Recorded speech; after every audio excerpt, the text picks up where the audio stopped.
Think, Pair, Share is another one of those informal but really handy strategies to use within your classroom. It can be used across grades, across content area. Some teachers call it turn and talk.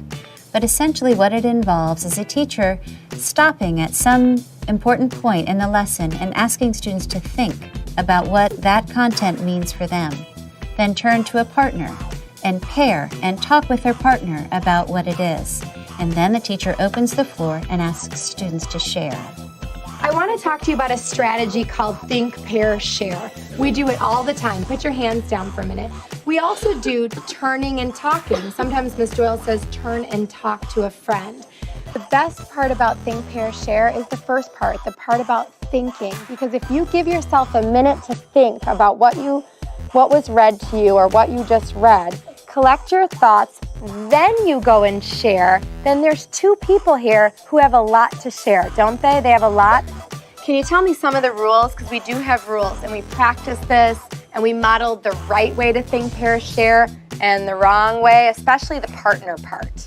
So can somebody tell me one of the rules, quick and clearly, Deja? If you don't have a partner, join a two. And this is the good way to partner.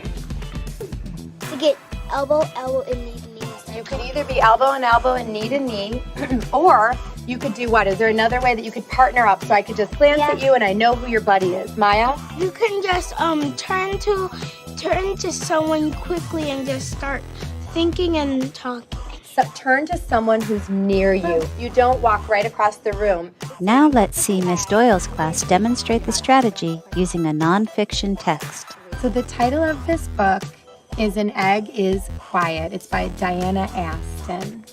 And the illustrator is Sylvia Long.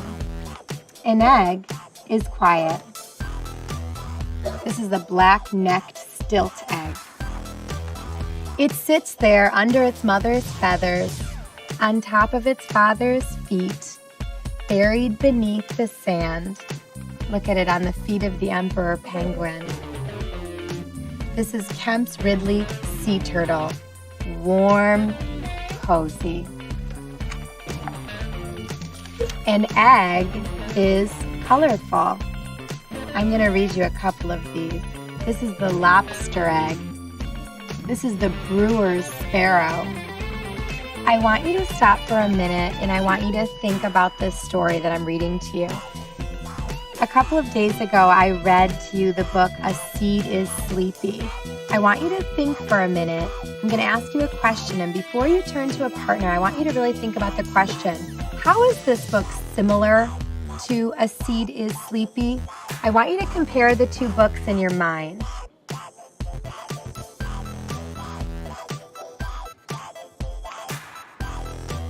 How are they similar? Thumbs up when you have an idea. Okay, now I want you to turn and talk to someone near you. Seed is sleepy and the egg is quiet, right?